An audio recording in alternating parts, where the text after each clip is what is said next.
ओडिशा के संत कवि भीम भोई ने कहा था, मो जीवन पछे नर के पड़ी थाउ जगत उद्धार हेऊ। भाव ये कि मुझे चाहे जितने ही दुख क्यों न उठाने पड़े, लेकिन जगत का उद्धार हो, यही उड़ीसा की संस्कृति भी है। ओडिशा सबू जुगरे समग्र राष्ट्र एवं पूरा मानव समाज सेवा करी छी। जय जगन्नाथ, जय जगन्नाथ। केंद्रीय मंत्रिमंडल के मेरे सहयोगी श्रीमान धर्मेंद्र प्रधान जी, अश्विनी वैष्णव जी, उड़िया समाज संस्था के अध्यक्ष श्री सिद्धार्थ प्रधान जी, उड़िया समाज के अन्य अधिकारी, ओडिशा के सभी कलाकार, अन्य महानुभाव, देवी और सज्जनों, ओडिशार सबू भाइयों भौणी मानकू मोर नमस्कार एवं जोहार। ओडिया संस्कृति के महाकुंभ ओडिशा पर्व 2024 को आसी म गर्भित आपण मानकू भेटी मु बहुत आनंदित। मैं आप सबको और ओडिशा के सभी लोगों को ओडिशा पर्व की बहुत बहुत बधाई देता हूं। इस साल स्वभाव कवि गंगाधर मेहर की पुण्यतिथि का शताब्दी वर्ष भी है। मैं इस अवसर पर उनका पुण्य स्मरण करता हूं, उन्हें श्रद्धांजलि देता हूं। मैं भक्त दासिया बावरी जी, भक्त सालवेग जी, उड़िया भागवत की रचना करने वाले श्री जगन्नाथ दास जी को भी आदरपूर्वक नमन करता हूं। ओडिशा निजर सांस्कृतिक विविधता द्वारा भारत को जीवंत रखी बारे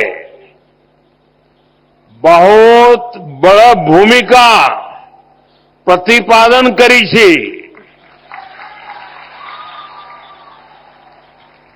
साथियों, ओडिशा हमेशा से संतों और विद्वानों की धरती रही है। सरल महाभारत, उड़िया भागवत हमारे धर्म ग्रंथों को जिस तरह यहां के विद्वानों ने लोक भाषा में घर घर पहुंचाया, जिस तरह ऋषियों के विचारों से जन जन को जोड़ा, उसने भारत की सांस्कृतिक समृद्धि में बहुत बड़ी भूमिका निभाई है। उड़िया भाषा में महाप्रभु जगन्नाथ जी से जुड़ा कितना बड़ा साहित्य है। मुझे भी उनकी एक गाथा हमेशा याद रहती है। महाप्रभु अपने श्री मंदिर से बाहर आए थे और उन्होंने स्वयं युद्ध का नेतृत्व किया था। तब युद्ध भूमि की ओर जाते समय महाप्रभु श्री जगन्नाथ ने अपनी भक्त माणिकैया गौड़िण के हाथों से दही खाई थी। ये गाथा हमें बहुत कुछ सिखाती है। ये हमें सिखाती है कि हम नेक नियत से काम करें तो उस काम का नेतृत्व खुद ईश्वर करते हैं। हमेशा, हर समय, हर हालत में ये सोचने की जरूरत नहीं है कि हम अकेले हैं। हम हमेशा +1 होते हैं। प्रभु हमारे साथ होते हैं। ईश्वर हमेशा हमारे साथ होते हैं।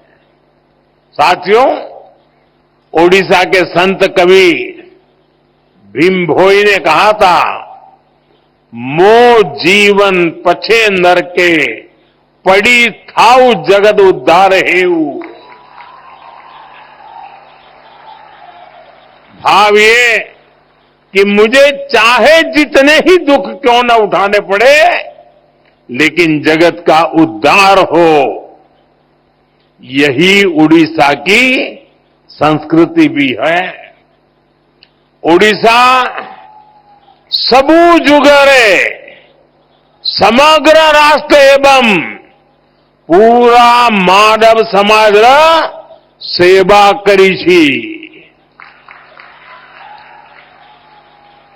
यहां पूरी धाम ने एक भारत श्रेष्ठ भारत की भावना को मजबूत बनाया। उड़ीसा के वीर संतानों ने आजादी की लड़ाई में भी बढ़ चढ़कर देश को दिशा दिखाई थी। पाइका क्रांति के शहीदों का ऋण हम कभी नहीं चुका सकते। ये मेरी सरकार का सौभाग्य है कि उसे पाइका क्रांति पर स्मारक डाक टिकट और सिक्का जारी करने का अवसर मिला था। साथियों, उत्कल केसरी हरे कृष्ण मेहताब जी के योगदान को भी इस समय पूरा देश याद कर रहा है। हम व्यापक स्तर पर उनकी 125वीं जयंती मना रहे हैं। अतीत से लेकर आज तक उड़ीसा ने देश को कितना सक्षम नेतृत्व दिया है, ये भी हमारे सामने है। आज उड़ीसा की बेटी आदिवासी समुदाय की द्रौपदी मुर्मू जी भारत की राष्ट्रपति है। ये हम सभी के लिए बहुत ही गर्व की बात है। उनकी प्रेरणा से आज भारत में आदिवासी कल्याण की हजारों करोड़ रुपयों की योजनाएं शुरू हुई हैं। और ये योजनाएं सिर्फ ओडिशा के ही नहीं, बल्कि पूरे भारत के आदिवासी समाज का हित कर रही है। साथियों, ओडिशा माता सुभद्रा के रूप में नारी शक्ति और उसके सामर्थ्य की धरती है। ओडिशा तभी आगे बढ़ेगा जब ओडिशा की महिलाएं आगे बढ़ेगी। इसलिए कुछ ही दिन पहले मैंने ओडिशा की अपनी माताओं बहनों के लिए सुभद्रा योजना का शुभारंभ किया था। इसका बहुत बड़ा लाभ ओडिशा की महिलाओं को मिलेगा।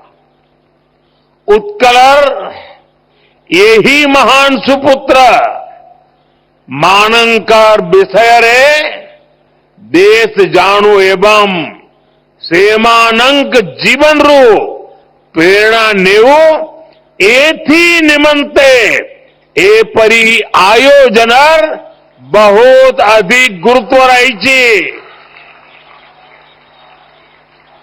साथियों, इसी उत्कल ने भारत के समुद्री सामर्थ्य को नया विस्तार दिया था। कल ही उड़ीसा में बाली यात्रा का समापन हुआ है। इस बार भी 15 नवंबर को कार्तिक पूर्णिमा के दिन से कटक में महानदी के तट पर इसका भव्य आयोजन हो रहा था। बाली यात्रा प्रतीक है कि भारत का उड़ीसा का सामुद्रिक सामर्थ्य क्या था।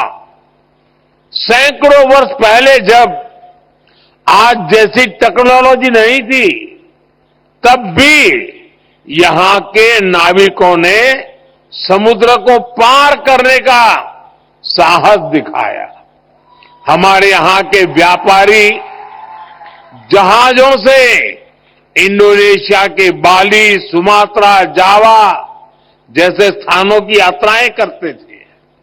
इन यात्राओं के माध्यम से व्यापार भी हुआ और संस्कृति की भी एक जगह से दूसरी जगह पहुंची।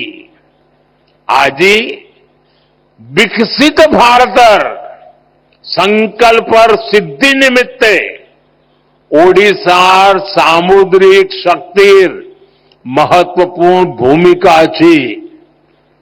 साथियों, ओडिशा को नई ऊंचाई तक ले जाने के लिए 10 साल से चल रहे अनवरत प्रयास आज ओडिशा के लिए नए भविष्य की उम्मीद बन रहे हैं। 2024 में ओडिशा वासियों के अभूतपूर्व आशीर्वाद ने इस उम्मीद को नया हौसला दिया है। हमने बड़े सपने देखे हैं, बड़े लक्ष्य तय किए हैं। 2036 में ओडिशा राज्य स्थापना का शताब्दी वर्ष मनाएगा। हमारा प्रयास है कि ओडिशा की गिनती देश के सशक्त, समृद्ध और तेजी से आगे बढ़ने वाले राज्यों में हो। साथियों, एक समय था जब भारत के पूर्वी हिस्से को, ओडिशा जैसे राज्यों को पिछड़ा कहा जाता था, लेकिन मैं भारत के पूर्वी हिस्से को देश के विकास का ग्रोथ इंजन मानता हूं। इसलिए हमने पूर्वी भारत के विकास को अपनी प्राथमिकता बनाया है। आज पूरे पूर्वी भारत में कनेक्टिविटी के काम हो, स्वास्थ्य के काम हो, शिक्षा के काम हो, सभी में तेजी लाई गई है। 10 साल पहले ओडिशा को केंद्र सरकार जितना बजट देती थी, आज ओडिशा को 3 गुना ज्यादा बजट मिल रहा है। इस साल ओडिशा के विकास के लिए पिछले साल की तुलना में 30% ज्यादा बजट दिया गया है। हम ओडिशा के विकास के लिए हर सेक्टर में तेजी से काम कर रहे हैं। साथियों, ओडिशा में पोर्ट आधारित औद्योगिक विकास की अपार संभावनाएं हैं। इसलिए धामरा, गोपालपुर, अस्तारंगा, पलूर और स्वर्णरेखा पोर्ट्स का विकास करके यहां व्यापार को बढ़ावा दिया जाएगा। ओडिशा भारत का माइनिंग और मेटल पावर हाउस भी है। इससे स्टील, एल्यूमीनियम और एनर्जी सेक्टर में ओडिशा की स्थिति काफी मजबूत हो जाती है।